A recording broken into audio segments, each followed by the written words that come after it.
Hello, welcome to Success Story Saturday, May 20th, 2017. Steve Sipress here, and today's success story is all about the Beatles.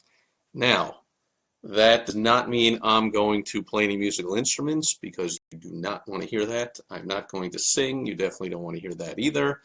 And so if there are any other Beatles fans out there, however, I am a Beatles fan. So if there are any other Beatles fans out there, welcome.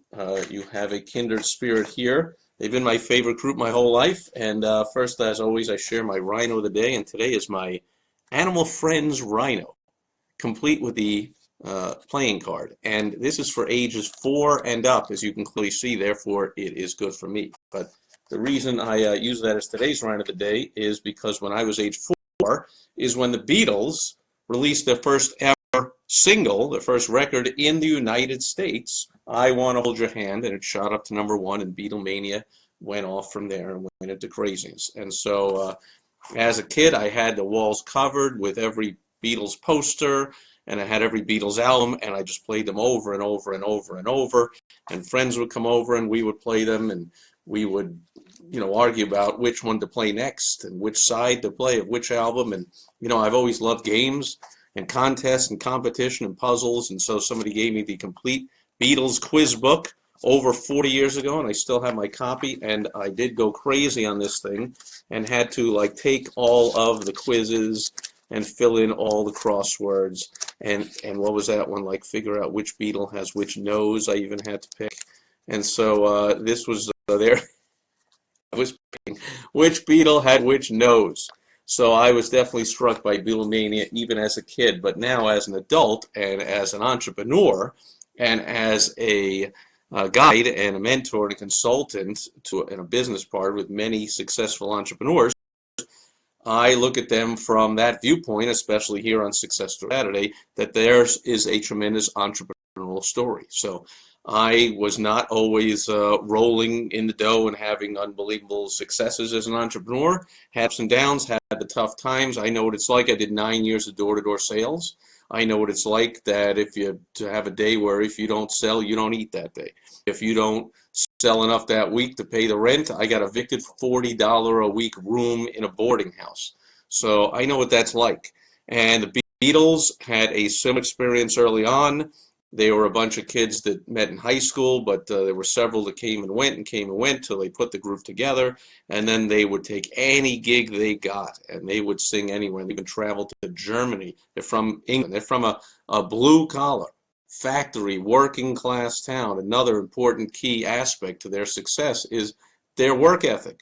I mean, during their heyday, they were only around for a few years, 7 or 8 years in the 60s, pretty much, as a band.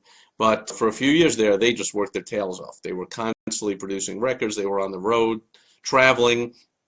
So they had tremendous persistence and stick-activity, no matter how bad things were and how little money they got, and how little success they had and how little sales they had of records, and they were playing other people's songs and playing in dingy basements and anywhere they could play. They stuck with it.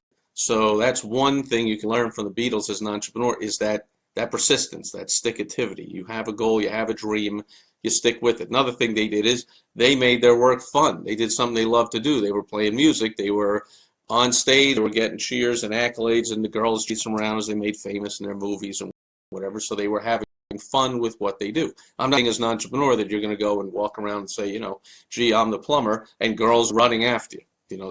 But however, if you enjoy putting together whatever you're doing in your business, or more importantly, if you're an entrepreneur and you just enjoy putting together businesses and you don't really care what it is you're selling, you're an entrepreneur. You're taking resources and putting them together in a new way to make those resources more valuable. Okay, that's the opposite of the socialists. You didn't build that, where the socialists all claim, it's a famous mantra, like, oh, you didn't build that because you used the roads and you used the internet, you used bridges and you used other people working, and so you didn't build that. And hello, obviously spoken by someone who not only never was an entrepreneur, but someone who hates and despises entrepreneurs in business, socialists.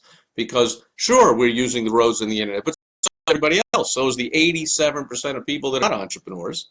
And then there's 90% of the entrepreneurs that are not successful. So the vast majority of people are also using the roads and the internet and the air and whatever other nonsense socialists want to tell you that means you didn't build that. Well, everyone's using that stuff, but are they using it to put it together in a new way to come out with something that a marketplace will trade money for, will buy because it enhances their lives? That's what the Beatles did. I mean, there's only a certain amount of notes in music. There's only a certain chords. Basically, 3 chords are the basis for pretty much every hit song.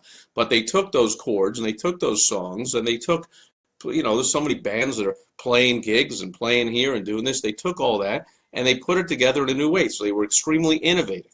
When they were in the studio, they would mess around. You can hear on their albums. They would mess around with synthesizers and strange sounds and playing record backwards and recording that and things everyone said, you're crazy, which is another great entrepreneurial lesson. People said, you're crazy, you can't do that. What a ridiculous thing. You can't do that on a record. Or they had feedback, on, now I forget the song.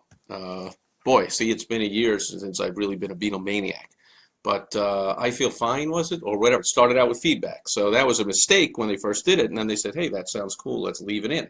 And of course, the establishment world of music would say, what are you doing? You can't leave in feedback, and on and on. So they bucked the trend. They were rebels. They were innovators. And they stuck with it when times were tough.